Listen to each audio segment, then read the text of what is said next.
sorak-sorak yang paling meriah bagi Allah.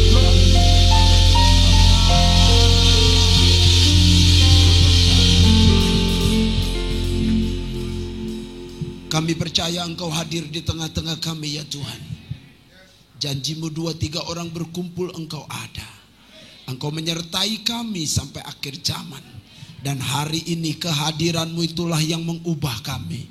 Kehadiran itulah yang menjamah kami. Berkati kami Tuhan, sehingga pelayanan kami pelayanan yang penuh kuasa. Terima kasih Tuhan Yesus. Kami siap bersama-sama merenungkan firman Allah. Di dalam nama Tuhan Yesus Kristus kami berdoa dan mengucap syukur. Mari yang percaya bersama-sama katakan amin. Haleluya, haleluya. Silakan duduk Bapak Ibu Saudara sekalian. Shalom. Ya, saya sangat bersuka cita bisa berjumpa dengan Bapak Ibu Saudara sekalian pada saat malam hari ini. Biar kebenaran firman Tuhan menjadi berkat bagi kita sekalian. Kita siapkan hati kita, tangkap sedapat-dapatnya, sebanyak-banyaknya, supaya kita benar-benar mengalami berkat Allah. Melayani dengan kuasa Roh Kudus, itu tema khotbah saya. Melayani dengan kuasa Roh Kudus. Saudara-saudara yang dikasih oleh Tuhan, gereja berkembang ada beberapa faktor di dalam Kisah Para Rasul. Yang pertama, saudara-saudara, mereka orang-orang yang suka berdoa. Doa adalah salah satu kunci pertumbuhan gereja.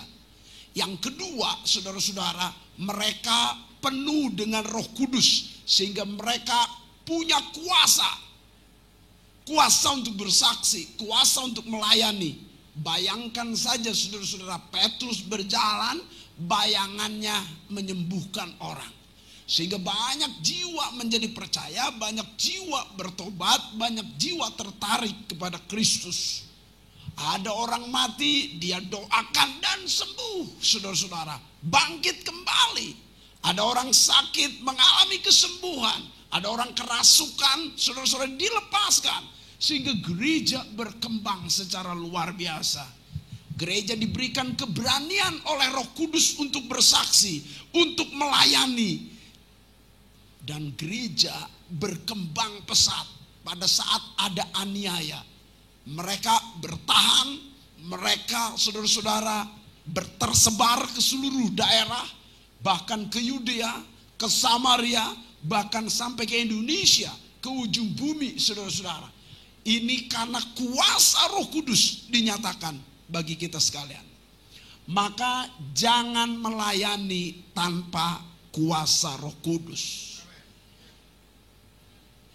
Pengetahuan itu baik dan kita harus belajar dan banyak belajar. Tetapi pengetahuan saja tidak cukup. Pintar itu bagus, cerdas itu bagus. Tetapi tidak ada yang bisa menggantikan peranan Roh Kudus.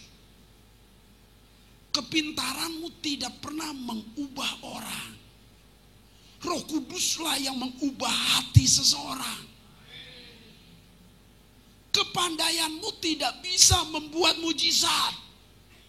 Tetapi Roh Kudus yang diam di dalam engkau akan memimpin engkau untuk melakukan perkara-perkara yang gagah perkasa. Engkau mungkin banyak strategi, tapi strategimu tanpa Roh Kudus tidak ada artinya. Pengetahuan yang banyak tanpa Roh Kudus tidak ada artinya. Itu sebabnya hari ini kita ada di sini. Kiranya pengurapan Roh Kudus turun atas kita, supaya kita dipakai Allah secara luar biasa. Next selanjutnya, kita lihat ayat firman Tuhan di dalam Kisah Para Rasul pasal 1 ayat 4-5 ini. Adalah ayat yang sudah sering kita baca. Pada suatu hari ketika ia makan bersama-sama dengan mereka, ia melarang mereka meninggalkan Yerusalem. Alasan Tuhan Yesus melarang mereka meninggalkan Yerusalem apa? Menyuruh mereka tinggal di situ menantikan janji Bapa. Karena demikian katanya, telah kamu dengar daripadaku. Next, saudara. Sebab Yohanes membaptis dengan air, tetapi tidak lama lagi kamu akan dibaptis dengan Roh Kudus. Tuhan punya alasan. Jangan tinggalkan Yerusalem sebelum janji Bapa ada dalam diri kita. Petrus sebelum Roh Kudus turun, dia hanya melihat Yesus berbuat mujizat. Yohanes sebelum Roh Kudus turun hanya mengikut Yesus dan melihat banyak mujizat terjadi. Tapi mereka bukan pelaku. Mereka bukan melakukan mujizat. Tetapi setelah Roh Kudus turun, baru mereka melakukan perkara-perkara besar dalam pelayanannya. Itu sebabnya jika Roh Kudus turun ke atas saudara, saudara akan menjadi saksi. Jika Roh Kudus turun ke atas saudara, saudara menjadi pelaku-pelaku mujizat Allah. Pelaku-pelaku kuasa Allah dinyatakan. Pelaku-pelaku untuk melakukan tanda-tanda ajaib dan mujizat-mujizat. Kalau Roh Kudus turun atas saudara. Itu sebabnya Tuhan tidak memerintahkan mereka untuk menginjil, bersaksi sebelum pengurapan Allah turun ke atas mereka. Katakan amin. Sebelum mereka dibaptis dengan Roh Kudus. Next berikutnya. Janji ini dalam kitab Yoel telah lama dinubuatkan dan akhirnya digenapi pada masa Yesus setelah naik ke surga 10 hari, turunlah Roh Kudus atas mereka. Kemudian daripada itu akan terjadi bahwa aku akan mencurahkan Rohku ke atas semua manusia. Garis bawahi kata semua manusia. Jadi Roh Kudus dijanjikan untuk siapa? Semua manusia, tidak terkecuali. Saudara masih manusia? Berarti Roh Kudus dicurahkan untuk saudara. Yakini itu. Saudara harus punya keyakinan bahwa Roh Kudus dicurahkan. Roh Kudus diberikan untuk kita sekalian tanpa terkecuali, karena kita adalah target, yaitu semua orang Allah merindukan dicurahkan Roh Kudus. Ternyata Roh Kudus dicurahkan bukan hanya buat orang Kristen. Target Roh Kudus dicurahkan adalah semua orang. Tapi ada yang percaya, ada yang tidak percaya. Itu masalahnya. Maka Roh Kudus turun ke atas setiap orang yang percaya. Maka percayalah malam hari ini. Roh Kudus dicurahkan untuk semua orang. Saudara dan saya. Kita harus punya dasar keyakinan yang teguh akan hal ini. Jangan saudara berpikir, Roh Kudus itu buat rasul-rasul zaman dulu. Roh Kudus itu hanya untuk pendeta-pendeta besar. Roh Kudus itu buat bapak-bapak gereja saja. Roh Kudus itu hanya untuk pelayan-pelayan Tuhan saja, bukan untuk saya. Itu pendapat yang keliru. Itu asumsimu. Itu pendapatmu, bukan pendapat Tuhan. Tuhan Yesus berkata jelas sekali, Allah akan mencurahkan rohnya ke atas semua manusia. Katakan amin. Di sini dikatakan oleh Alkitab, aku akan mencurahkan rohku. Rohku. Roh Kudus bukan hanya berbicara kuasa, tapi Roh Kudus adalah person, pribadi. Pribadi Allah Tritunggal yang ngerti perasaan, yang punya pikiran, mengerti kehidupan, mengerti pikiran. Dia tahu kesusahanmu, dia tahu penderitaanmu, dia tahu pergumulanmu, dia tahu segala keluh kesahmu. Karena dia person, pribadi. Roh Kudus bukan seperti kayak dukun-dukun. Kuasa, semacam sebuah alat atau mantra. No, Roh Kudus adalah pribadi. Pribadi itu, pribadi Allah Tritunggal, yaitu Allah Roh Kudus, diam dalam diri kita dan mengalir bagaikan aliran-aliran air hidup untuk selama-lamanya. Kata Alkitab, kita minum akan haus lagi, tetapi orang yang menerima Roh Kudus di dalam dirinya, di dalamnya akan mengalir aliran-aliran air hidup yang berlaku untuk selama-lamanya sampai kepada kekekalan. Mengapa? Karena Dia adalah Allah yang kekal dan tinggal dalam diri kita untuk semua orang yang percaya.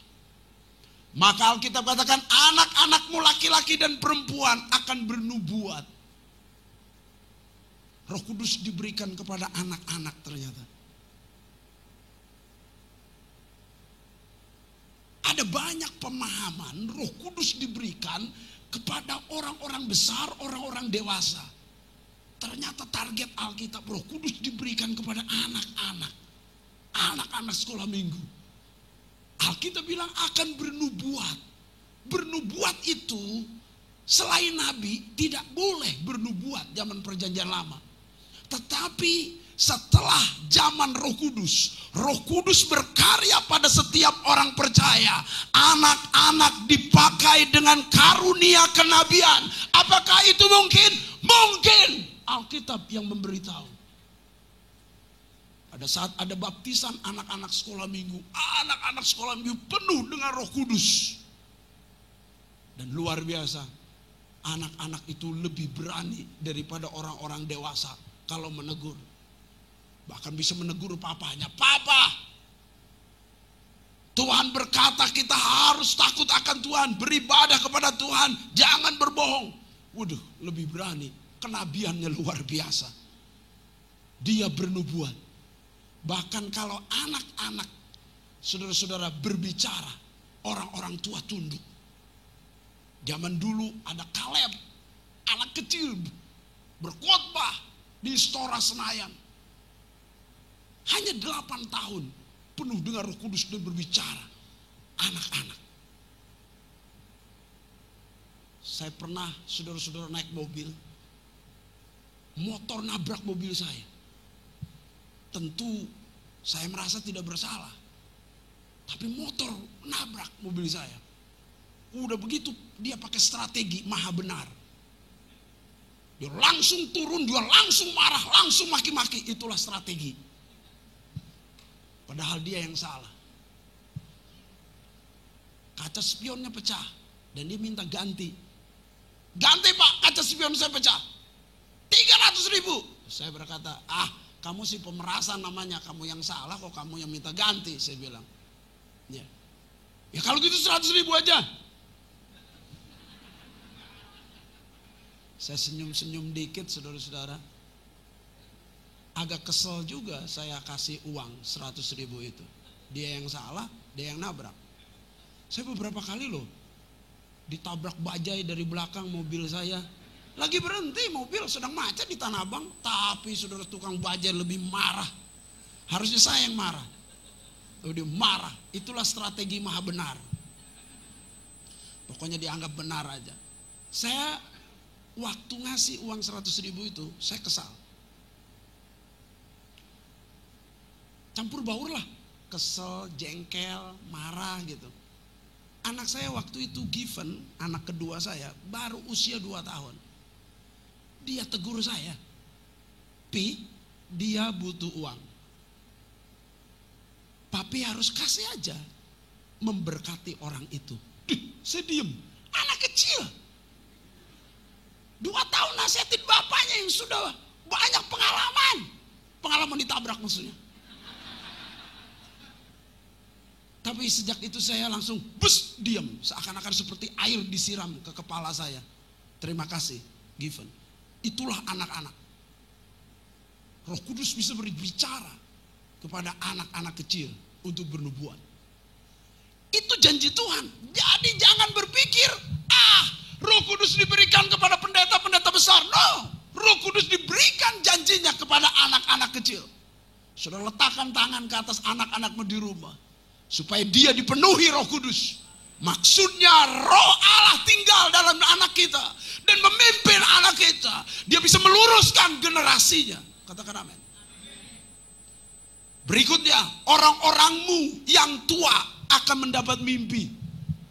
Ternyata Roh Kudus diberikan kepada nenek-nenek, kakek-kakek, orang-orangmu yang tua. Kadang-kadang kita berpikir orang tua itu tidak produktif, tidak inovatif, tidak kreatif. Pakai tips semua. Hanya butuh tips. Orang-orang tua kita berpikir tidak produktif lagi. Mana bisa dipakai Allah. Tapi janji kedua, ternyata selain anak-anak, orang tua. Dan orang-orang tuamu akan mendapat apa? Mimpi. Mimpi itu vision dalam bahasa Inggris. Vision itu atau visi biasanya kepada orang-orang yang produktif. Visi ke depan, mimpi ke depan, cita-cita ke depan. Kalau udah tua punya cita-cita, ngapain lagi mah? Mau jadi gubernur, ngegantiin Anies, nggak mungkin. Udah kolot, udah tua. Bagaimana? Tapi ternyata ada mimpi yang besar yang Tuhan taruhkan kepada generasi lewat kakek dan nenek kita. Hebat sekali. Saya menghibur bagi yang tua-tua. Jangan berpikir Allah meninggalkan engkau dan jangan berpikir engkau tidak terpakai lagi. Mungkin pendetamu tidak pakai engkau lagi karena sudah tua.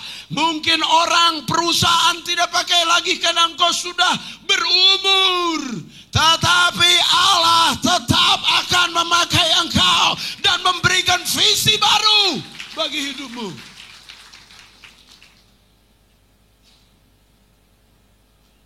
Yang ketiga, teruna-terunamu akan mendapat penglihatan-penglihatan. Ini yang orang bilang wajar Allah memakai youth, teens. Ini orang berpikir wajar, orang-orang produktif, teruna-teruna.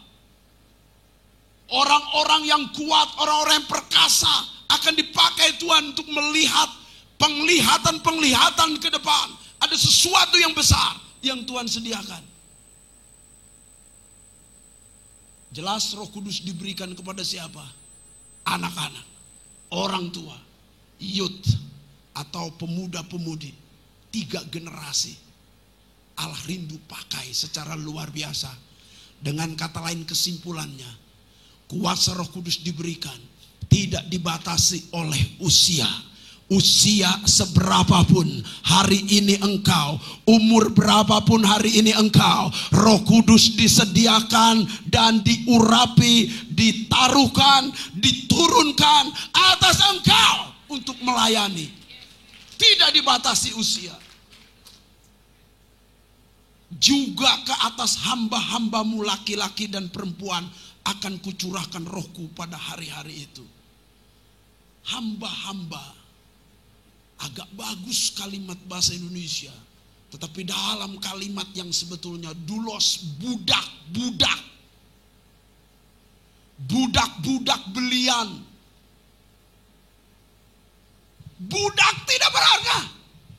Seorang budak tidak boleh berbicara di depan umum.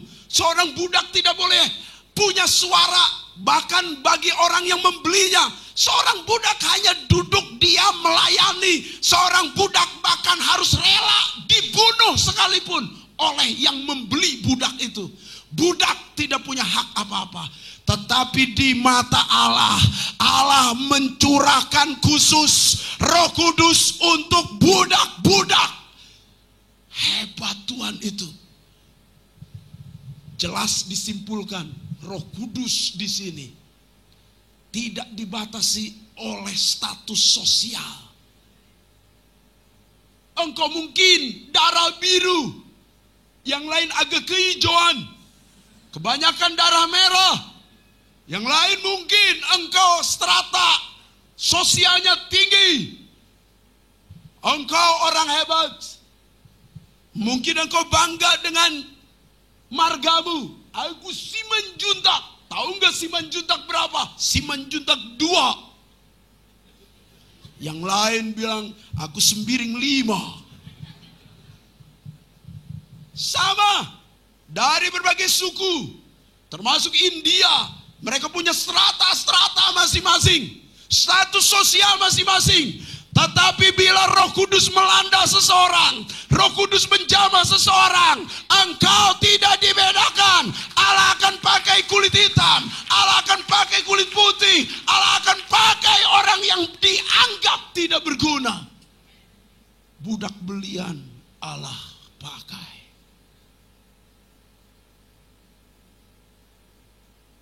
Apakah Tuhan akan memakai saya, Pak Apin? Jelas. Hari ini Tuhan berbicara kepada kita. Roh Kudus akan turun atas engkau. Sebatas usia apapun engkau, Roh Kudus akan turun atas engkau. Status sosialmu apa, Dia akan turun atas engkau. Yakini itu. Jangan engkau merasa begini, Pak Apin. Saya kan, selalu pakai kata saya kan. Saya kan orang gak pintar. Saya kan orang bodoh. Saya kan orang yang gak cakep. Saya kan orang yang gak pandai. Saya kan orang yang terbelakang. Saya kan selalu berbicara keluhan. Tetapi hari ini engkau tidak usah mengeluh. Karena Roh Kudus dicurahkan kepada setiap orang. Sekalipun status sosialmu rendah. Jadi kalau pencurahan Roh Kudus dan Roh Kudus diberikan kepada saudara, Roh Kudus turun atas saudara sesuai dengan gaji saudara, bisa dibayangkan. Orang-orang miskin tidak dipimpin Roh Kudus semua.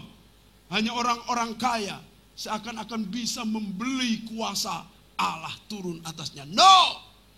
Allah tidak bisa ditawar, Allah tidak bisa dibeli. Status apapun saudara, engkau punya hak untuk menjadi orang Kristen yang penuh dengan Roh Kudus. Allah tidak dibatasi usia, Allah juga tidak dibatasi oleh status sosial. Ada satu yang nyelip di sana, selalu diberi penjelasan, anak-anakmu laki-laki dan perempuan. Hamba-hambamu laki-laki dan perempuan. Berbicara apa? Gender. Di situ tidak dikatakan laki-laki atau perempuan. Tidak ada pilihan laki-laki dan perempuan. Enggak ada atau di sana. Jadi jelas sekali LGBT bukan bagiannya di sana. Maaf, itu benar. Alkitabiah hanya laki-laki yang akan dipakai Allah dan perempuan yang akan dipakai Allah. Maka saudara sudah jelaskah saudara? Apa saudara laki-laki? Apa saudara perempuan? Atau jenis kelamin atau tidak ada di sini kan? Kalau ada kita bertobat supaya engkau memilih apa engkau perempuan atau laki-laki. Ini berbicara Tuhan tidak dibatasi oleh gender, jenis kelamin. Dulu orang berpikir pria-prialah yang memimpin, pria-prialah yang paling utama. No, Allah tidak pernah. Hanya manusia dengan tradisinya, hanya manusia dengan budayanya selalu mengagungkan pria dan merendahkan wanita. No, itu bukan prinsip ilahi. Manusia yang melakukan hal itu. Perempuan-perempuan jangan merasa rendah diri. Jangan merasa kurang. Sehebat-hebatnya laki-laki, dia tidak pernah bisa mengandung.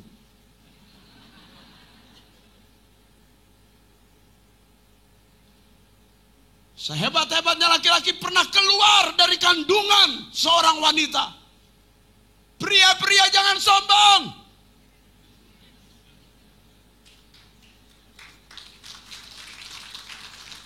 Jangan rendahkan mamamu. Jangan rendahkan adik perempuanmu. Jangan rendahkan jemaat wanita. Karena engkau berasal dari rahim seorang wanita. Itu sebabnya Tuhan menghargai. Dan Tuhan memakai dengan kelas yang sama. Tidak dikatakan bahwa laki-laki akan dipenuhi Roh Kudusnya 80%. Dan wanita akan dipenuhi Roh Kudusnya cuma 25%. Begitu. Tidak. Allah memenuhi dengan sebuah kelengkapan dan kesempurnaan kepada setiap laki-laki dan perempuan. Tidak ada perbedaan. Yang membuat perbedaan saudara sendiri. Apalagi beberapa suku di Indonesia ya. Kalau laki-laki jingkrak-jingkrak waktu lahir, kalau perempuan ya termasuk Tionghoa juga begitu. Dulu waktu belum bertobat. Beberapa orang Sumatera Utara juga begitu. Dulu waktu belum bertobat. Dulu waktu belum baca Alkitab. Setelah baca Alkitab ternyata Tuhan menghargai perempuan. Perempuan dengan laki-laki punya peran yang berbeda tetapi berharga yang istimewa di mata Allah. Jadi jangan berpikir berbeda ya, saudara-saudara. Roh Kudus disediakan bagi semua orang. Dan ini diberikan kepada kita sekalian. Maka jangan saudara menjadi mengeluh. Next berikutnya, bahwa gereja Tuhan dapat bergerak maju. Gereja Tuhan dapat membuat perbedaan di tengah dunia yang rusak ini. Jika gereja Tuhan diurapi dan dipenuhi dengan Roh Kudus. Katakan amin. Ada satu pernyataan dari Tony Evans. Siapa itu Tony Evans, Pak? Apa Tony Evans Simanjuntak? Apa Tony Evans Nababan itu? Pokoknya ini orang Amerika. Teolog Amerika Tony Evans berkata, menjalani kehidupan tanpa Roh Kudus itu mustahil. Jadi saudara berkata, dan saya berkata dengan tegas, kalau saudara hidup menjadi Kristen, lalu berkata, Pak Ben, saya tidak mau diurapi Roh Kudus, apalagi berbahasa roh yang saya tidak mengerti, kayak bahasa setan gitu. Nah loh, saudara nuduh lagi. Saya nggak ngerti, dia takut. Tetapi saudara-saudara, itu hanya bagian dari karunia, manifestasi bahasa roh itu. Bahasa roh itu bagian dari karunia Roh Kudus. Tetapi saya memberitahu hal yang terpenting. Kalau kita jadi orang Kristen, tapi tidak dipenuhi oleh Roh Kudus, mustahil bisa menjadi orang Kristen yang benar. Roh Kudus tadi saya sudah berkata itu pribadi Allah. Dan pribadi Allah tinggal di dalam diri kita. Memimpin kita. Memberi karunia kepada kita. Memberi kuasa kepada kita.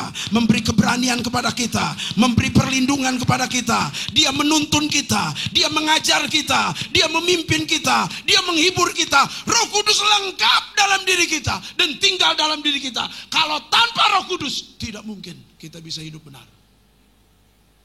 Roh Kudus itu memimpin orang dalam seluruh kebenaran Allah.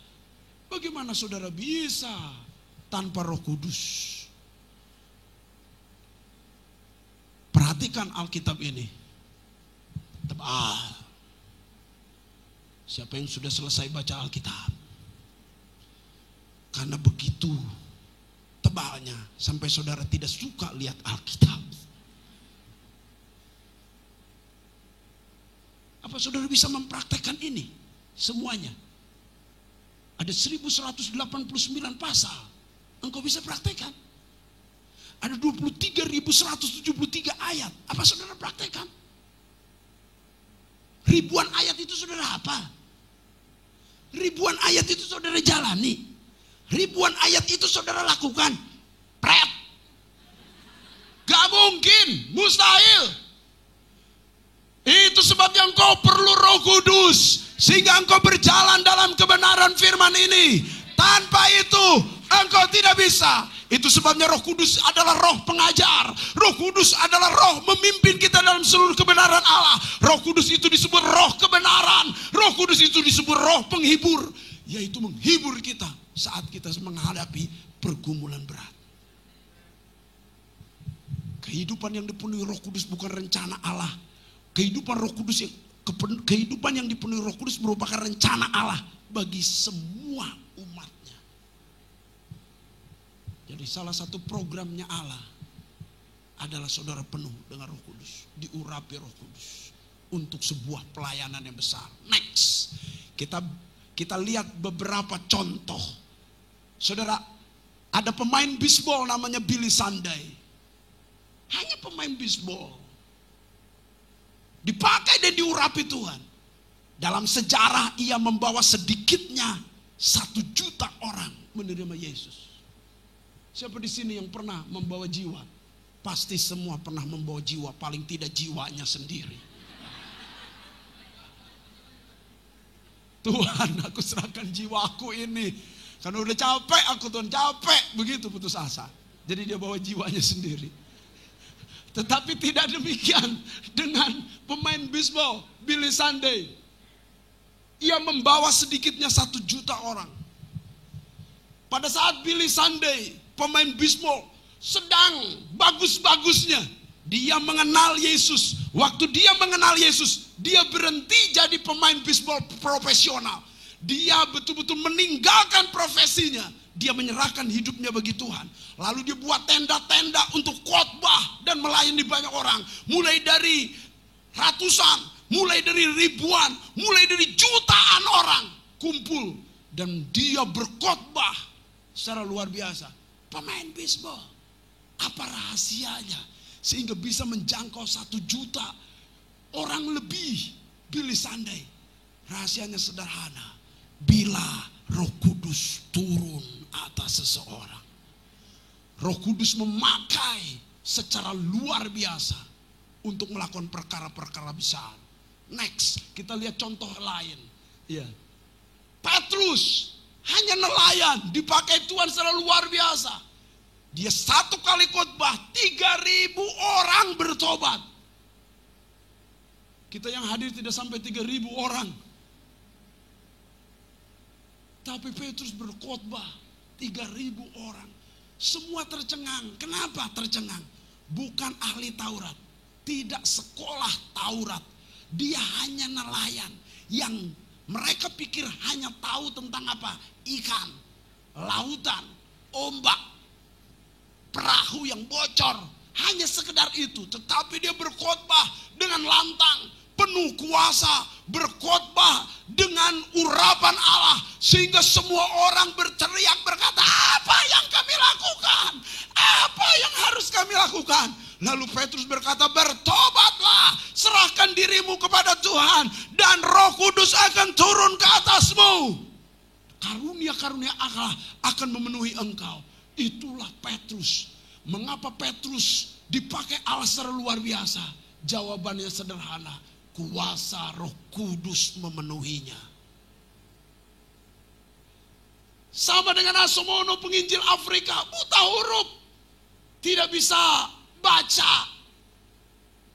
Dia berdoa bagi orang gila, dan orang gila sembuh. Kalau kita saudara-saudara jangankan berdoa bagi orang gila, ketemu orang gila kita yang lari. Siapa di sini ketemu orang gila? Orang gila, karena lu gila, gua waras, gua berani sama lu mah gila. Terus saudara doakan terus sembuh. Ada yang begitu? Asomono orangnya, tidak bisa baca, tidak bisa nulis. Saya punya teman di seminari, namanya Dr. Sadrak Sugiono. Dia waket 1 di STT Battle Indonesia, bagian akademik. Dia dari agama seberang. Papa mamanya agama seberang. Papa mamanya, saudara-saudara, mengalami banyak pergumulan dalam keluarganya hingga harus transmigrasi. Karena transmigrasi itu sulit, maka anaknya dititipkan kepada neneknya. Neneknya itu Kristen. Jadi dia agama lain tapi tinggal di neneknya, agama Kristen. Neneknya gak bisa baca Alkitab, buta huruf neneknya. Maka setiap hari Pak Sadrak Sugiono itu, anak kecil ini, disuruh baca Alkitab. Bacain nenek Alkitab ya. Jadi dia baca. Jadi dia sebelum jadi Kristen udah selesai baca Alkitab bolak-balik. Akhirnya sampai dia bertobat sendiri, percaya Kristus, Dia menyerahkan hidup, sekolah Alkitab, sekarang doktor teologi, dan dia mengajar. Allah punya cara. Allah punya cara. Untuk memakai orang buta huruf untuk mentobatkan cucunya yang bisa baca itu. Sederhana. Sederhana. Tuhan memakai Asomono. Tuhan memakai Smith Wigglesworth, tukang ledeng yang hanya kelas 4 SD. 14 orang mati dia bangkitkan. Kelas 4 SD. 14 orang mati. Kasar hidupnya. Seorang ahli teologi, khusus pintar bahasa Yunani, sedang hadir dalam KKR Smith Wigglesworth. Dia tercengang dan berkata, kamu dapat pengetahuan dari mana? Sehingga engkau bisa menguraikan ayat firman Tuhan seperti yang digali sangat dalam sesuai dengan bahasa Yunaninya. Apa jawab Smith Wigglesworth? Aku dipimpin Roh Kudus sehingga aku bisa berkhotbah dengan baik. Saudara, Roh Kudus memimpin seseorang bahkan melakukan tanda-tanda ajaib dan mujizat. Bayangkan 14 orang mati, dia bangkitkan. Saya baca buku tentang Smith Wigglesworth ya, berkali-kali, berulang-ulang. Saya baca lagi, sudah selesai saya baca lagi. Nggak mau berhenti, kenapa? Ada banyak hal, perkara-perkara yang dilakukan oleh Smith Wigglesworth. Seorang yang kasar, tukang ledeng kelas 4 SD, bagaimana Allah pakai secara luar biasa. Saya heran, kagum. Satu saat dia naik kereta api. Waktu naik kereta api, dia berkata kepada Tuhan, Tuhan, apa yang harus lakukan? Kamu bersaksi di gerbong ini. Gimana caranya? Lalu Tuhan memimpin dia. Kamu berdoa. Tahu saudara, dia berdoa apa? Tuhan, saya minta datangkan suasana neraka ke gerbong kereta api ini. Dia kan orang kasar, makanya doanya begitu. Jadi dia langsung lihat orang-orang sedang ketakutan, rasa mau mati gitu. Lalu dia beritakan Injil, satu gerbong bertobat, saudara-saudara. Itu kisah-kisah begitu tidak bisa dibeli dengan kepintaran, kecerdasan, pengetahuan teologi, kecerdasan saudara, kerajinan saudara baca Alkitab. No. Urapan tidak bisa digantikan oleh kepandaian. Pengetahuan tidak bisa menggantikan kuasa Allah. Kehadiran Allah dalam hidupmu itu yang sangat penting.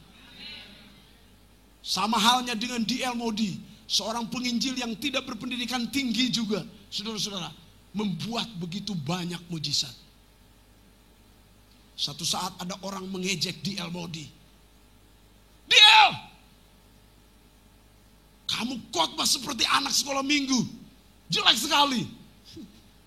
Lalu D.L. Moody berkata, engkau menilai aku dilihat dari kepandaianku berbicara.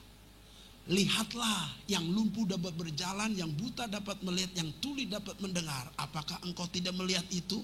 Orang itu tertunduk. Kenapa Allah bisa pakai orang yang bodoh untuk mempermalukan orang yang pintar? Jangan sampai engkau bodoh lalu tidak diurapi Roh Kudus lagi. Pintar tidak diurapi Roh Kudus, enggak ada gunanya. Ulangi. Saudara mungkin pintar, cerdas, banyak pengetahuan, rajin dan hebat. Engkau banyak keilmuan, tanpa Roh Kudus enggak ada gunanya. Apalagi bodoh tanpa Roh Kudus, lebih gila lagi. Saudara-saudara. Tetapi kalau engkau seandainya tidak pintar, engkau hanya orang yang disebut pas-pasan. Engkau penuh dengan Roh Kudus, Allah bisa pakai untuk mempermalukan orang-orang pintar. Katakan amin. Next, satu slide ini. Ternyata Yesus pun punya rahasia yang sama. Rahasia keberhasilan Yesus dalam pelayanannya adalah sama, kuasa Roh Kudus. Jadi pelayanan Petrus, pelayanan Asomono, pelayanan Smith Wigglesworth, pelayanan Billy Sunday, pelayanan D.L. Moody itu sama dengan Yesus. Rahasianya Roh Allah. Yesus bersaksi dalam Yesaya 61 dan digenapi dalam Lukas pasal 4. Dia berkata, roh Tuhan Allah ada padaku. Oleh karena Tuhan telah mengurapi aku. Ia mengutus aku untuk menyampaikan kabar baik kepada orang-orang yang sengsara. Dan merawat orang-orang yang remuk hati. Untuk memberitakan pembebasan kepada orang-orang tawanan. Dan kepada orang-orang yang terkurung kelepasan dari penjara. Apa yang menyebabkan Yesus dipakai Allah untuk membebaskan tawanan, melepaskan orang dari penjara? Roh Allah ada padaku, kata Tuhan. Apakah engkau sanggup berkata yang sama malam hari ini? Dan berkata, roh Allah, roh Tuhan Allah ada padaku. Engkau sanggup berkata yang sama? Punya rahasia yang sama bersama dengan Yesus? Coba ulangi kalimat ini. Roh Tuhan Allah ada padaku, oleh karena Ia telah mengurapi aku. Lebih keras dengan keyakinan, roh Tuhan Allah ada padaku. Benar roh Tuhan Allah ada pada saudara? Benar? Kalau benar saudara nyatakan itu. Saudara kumpulin keluarga saudara, ngomong. Mah, tadi saya dengar khotbah dari pendeta Apin Militia Kristi itu. Papa disuruh kumpulin keluarga. Istri, anak-anak. Ada mertua juga. Roh Tuhan Allah ada padaku. Itu mertuanya bilang, pret. Kalau roh Tuhan Allah padamu, lu berhenti ngerokok dong. Kalau roh Tuhan Allah ada padamu, lu berhenti judi dong. Kalau roh Allah ada padamu, lu hidup bener dong. Jangan pukulin istri terus, pret lu ngomong begitu. Lu cuma ikut-ikutan papin doang. Saudara, ke gereja itu bukan ikut-ikutan gitu. Bong Yesus ngomong, roh Tuhan Allah padaku, oleh karena Ia telah mengurapi aku. Ikut-ikutan. Roh Tuhan ada padaku. Setan aja begini, ih gue geli ngeliat lu. Roh Tuhan apa ada pada lu? Lu begitu emosian, brengsek hidup lu. Nonton YouTube berjam-jam, kagak bertobatnya, baca Alkitab kagak, doa apalagi, puasa amit-amit. Roh Tuhan ada padamu, pret. Coba sekarang, saudara berani ngomong? Coba ngomong lagi. 1, 2, 3. Roh Tuhan Allah ada padaku. Amin. Serius. Ada perubahan dalam diri saudara. Ada urapan dalam diri saudara. Ada karakter Kristus dalam diri saudara. Kalau roh Allah ada dalam diri saudara, engkau menjadi orang yang berbeda. Beri kemuliaan bagi Allah kita. Mari kita bangkit berdiri di hadapan Tuhan. Sikapa kata karala